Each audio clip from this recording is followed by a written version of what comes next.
Oi, meu nome é Thaís Maciel e hoje eu vou falar sobre os principais cuidados que temos que ter com os recém-nascidos. Fala também sobre aquela famosa icterícia e como observá-la. E vou ajudar vocês a identificarem cada choro do seu bebê, para você conseguir ajudá-lo da melhor forma. Vem comigo!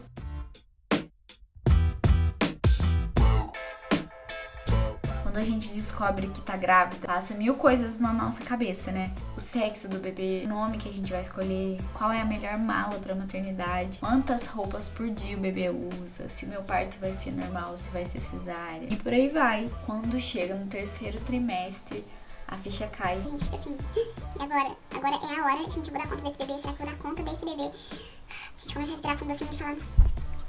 aquela barriga daquele tamanho, sem posição, e a gente fica assim... Realmente, o buraco é mais embaixo. Eu vou cuidar de uma pessoa, um ser vivo. É a pessoa mais importante da minha vida e eu não tô sabendo direito o que eu vou fazer, não sei trocar fralda, meu Deus, o que eu vou fazer? Mas calma, que vai dar tudo certo. O bebê, quando ele nasce, ele tá em um processo de transição, né? Ele tava dentro da barriga da mãe, daquele útero quentinho. Ele passa do ambiente aquoso para um ambiente onde tem ar. Então, por isso, muito importante a gente se atentar à temperatura. Porque no útero, o bebê tava a 37 graus Celsius aproximadamente. E quando sai, dependendo da estação do ano ou da localidade onde você mora, essa temperatura pode variar muito. Então é muito importante cuidar deste ambiente para que seu bebê fique na temperatura mais agradável possível. Como se faz isso? Você pode estar conferindo a barriga ou o peito da criança, porque não adianta conferir pelas mãos ou os pés, porque eles sempre vão ser frios. O bebê ele tá muito imóvel, parado, ele não tem muita força. Então as extremidades dos bebês sempre vão ser frias. Então se você tá num lugar onde tá quente, nunca precisa colocar luvas na mão do seu recém-nascido, porque provavelmente ele não está com frio. Ele só está com as mãos frias, porque isso é biológico. Você confere aqui no peito, na barriguinha. Se ele tiver quentinho, tá tudo bem. Se tiver suando, significa que você tá superaquecendo o bebê. Então busque achar esse equilíbrio, porque superaquecer ou deixar o bebê com frio causa muito desconforto. Cuide da temperatura do ambiente. A pele do bebê, né? No útero ela tá 100% hidratada. Quando sai do útero, é natural que descame a pele, então não precisa de passar creme. Caso o seu pediatra indique, você pode estar passando um olhinho natural e próprio para bebê, mas isso é totalmente biológico. Vai sair toda aquela casquinha e eles vão se recuperar. Fica a seu critério e do pediatra se você quer ou não passar creme. Sobre o peso do bebê, é normal que o bebê perca peso na primeira semana, em torno de 10% do peso que nasceu. Isso porque antes ele tinha uma fonte perfeita de alimentação, né? Que ele era alimentado pelo cordão umbilical, não sentia fome, não sentia nem desejo de comer, porque tava tudo ali pleno. Mas quando ele sai da barriga, ele precisa aprender a mamar e sente fome, então tem que buscar o leite através do próprio esforço, tanto de buscar o peito quanto da sucção que faz, né? Daquela coordenação, sucção, deglutição, respiração. Fica nessa. Então, assim, são os primeiros esforços, os primeiros músculos que o bebê começa a exercitar muito assim que nasce. Então essa perda de peso é totalmente esperada. Mas a partir do 5º dia, se a amamentação estiver ok, esse neném vai começar a recuperar o peso que ele perdeu desde que nasceu. E logo depois vai estar engordando e aí vai ser progressivo. É lento, mas é progressivo. Então agora eu vou falar da icterícia neonatal. É uma coisa que preocupa a maioria das mamães, principalmente de primeira viagem como eu. É uma doença séria, mas que é muito comum. Acontece em cerca de 80% dos bebês, dos recém-nascidos. O que é essa doença? Ela tem a característica de deixar a pele do neném amarela. E isso é muito estranho, porque coloca a sua mão perto assim do rosto do bebê ou de alguma parte amarela do bebê e parece que a gente é rosa, uma cor muito quente, uma cor muito amarelo, laranja. Dá uma assustada, falou, gente, o que é isso? Por que essa criança é dessa cor, meu Deus? Isso é por causa do aumento da produção de bilirrubina. É um pigmento amarelo contido no sangue. Se ele não é filtrado pelo fígado de forma adequada, causa essa coloração estranha.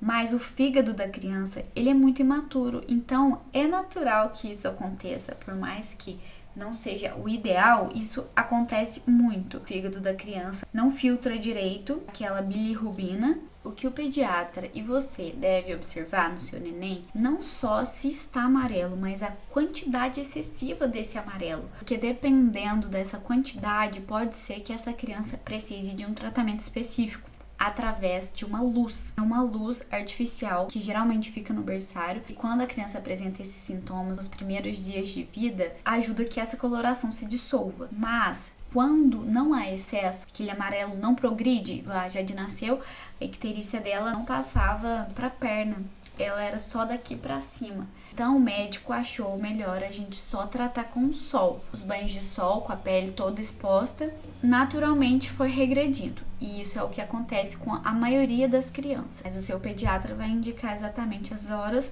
que seu filho deve ficar exposto ao sol para que isso melhore. Então o sol é uma ótima solução para os casos leves. Um dos fatores é porque o RH da criança às vezes não é compatível com o RH do sangue da mãe. Ou algum problema hepático da mãe, ou algum trauma que tenha acontecido na gravidez e deixou algum sangue estagnado em algum lugar. Mas esse diagnóstico é feito através de exames, e aí seu pediatra vai ser a melhor pessoa para te indicar corretamente. E caso não tratada, essa icterícia pode prejudicar o sistema nervoso da criança. Então, é uma doença que parece muito simples, mas ela é muito séria se não tratada da forma correta. O excesso dessa bilirrubina, como ele pode afetar o sistema nervoso central, ele pode causar algumas coisas muito sérias na criança, tipo encefalopatia, uma complicação das doenças hepáticas, que pode desencadear a perturbação da função cerebral e causar uma mobilidade reduzida ou até mesmo coma hepático. Então é muito sério. O bebê vai se comunicar com você através do choro, porque é a única linguagem, a única forma que ele tem de expressar as necessidades dele. Então é muito importante a gente identificar cada choro para poder resolver da melhor forma o que ele estiver precisando. Eu tava passando uma perrengue com a Jade recém-nascida, né? E aí eu comecei a pesquisar, gente, que choro que é esse, que choro que é esse. E eu vi que tinha um estudo sério de uma musicista australiana que chama Priscilla Dunstan. E ela desenvolveu um método que dá para identificar os 5 tipos de choros dos bebês. Como ela é musicista, tem ouvido absoluto, é aquele ouvido que ouve perfeitamente, dá para afinar violão, enfim, ela ouve muito bem. Então ela começou a identificar que o filho dela tinha choros diferentes e reações que ligavam cada choro, e isso era um padrão. A partir dessa percepção, ela começou a fazer esse estudo com crianças de diferentes países, diferentes culturas, para ver se isso é um comportamento biológico ou era um comportamento cultural. E ela descobriu que era sim um comportamento biológico e trouxe pra gente uma coisa mágica, que é esse estudo, que é esse método da explicação de cada chorinho. Fiquei muito feliz quando eu descobri e comecei a identificar na Jade esses choros e comecei a resolver os probleminhas dela muito mais rápido. E isso fez com que a nossa relação ficasse muito mais agradável. Porque quando você não entende o bebê, você fica desesperado, você tá cansado, você fica neurótico, você fica assim, o que eu vou fazer, meu Deus? E vou trazer pra vocês agora esse conhecimento simplificado. Esse estudo usa o reflexo dos bebês na hora do choro para identificar o tipo de desconforto, independente da nacionalidade. Ela passou mais de 8 anos estudando esse tema, e o primeiro deles é o choro de fome. Quando saber que seu filho está chorando por fome, é um choro que vem do movimento de sugar. Então, se o neném sugar a língua no céu da boca para poder sugar o leitinho, e o choro estiver minimamente atrelado a esse movimento, ele vai falar tipo nhé. Olha bem na linguinha daquela criança, está no céu da boca. E se tiver, seu filho tá com fome, você dá o tetezinho para ele e vai resolver. Esse é um dos choros mais comuns que tem. Então encontre esse sinal que vai dar certo. Tem o choro do sono, e ele vem do bocejar. A boca do bebê forma tipo uma circunferência, vai ficar bem ovalar, tipo um ovo mesmo. O som que esse choro emite é bem vogal, é parecido com au. Então, antes do seu filho chorar de sono, você viu que deu algum sinal, Coloca o menino pra mamar, embala ele, aperta um pouquinho assim, deixa bem quieto. O terceiro choro é o do desconforto. Tá muito calor, ou ele tá com muito frio, ou ele tá numa posição que ele não tá gostando, onde não é confortável pra ele. Precisa identificar o som Tipo assim, perceber que ele tá desconfortável, e aí você resolve o problema dele. O quarto choro é o choro do arroto. O arroto para um bebê é quase que essencial. Tem bebês que arrotam menos e outros Mas é natural, né, que fique aquela bolinha de ar e que a criança quase que não tem espaço nenhum, então não vai ter espaço para ar, né? Ela precisa de soltar aquilo. Algumas vezes você colocou o neném pra arrotar, mas ele não arrotou tudo que ele queria, e depois que deitou ele ficou com a arrota engasgado aqui. Normalmente ele vai contrair o abdômen um pouquinho, com o objetivo de expulsar esse gás, sabe? E durante esse processo o bebê solta um ruído, é o som E. Você sabe que aquela criança tá querendo soltar alguma coisa, então é o choro E, é um arroto. E o último, não menos importante, inclusive, né, é o choro mais fácil de identificar, que é o choro da cólica. Quando a criança chora de cólica, é o choro mais doído de todos. É um choro de dor, no caso. E aí eles soltam um som que é tipo Às vezes dá até um pique assim. Tanto que a vozinha deles é fininha e eles tentam forçar tanto a garganta que dá até uns piques, assim, sabe?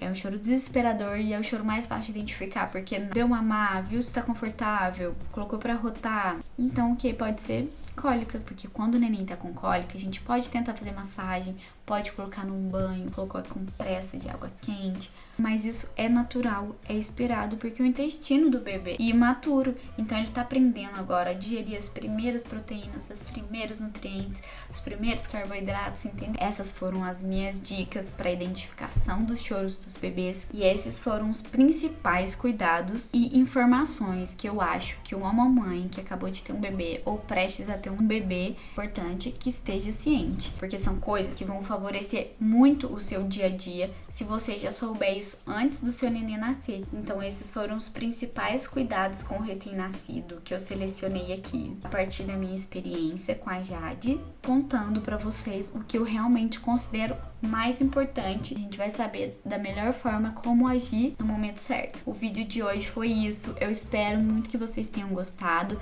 Se você achou esse conteúdo útil, dá um like aqui no canal, comente se caso deu certo, se eu tiver ajudado você de alguma forma. E por hoje é isso.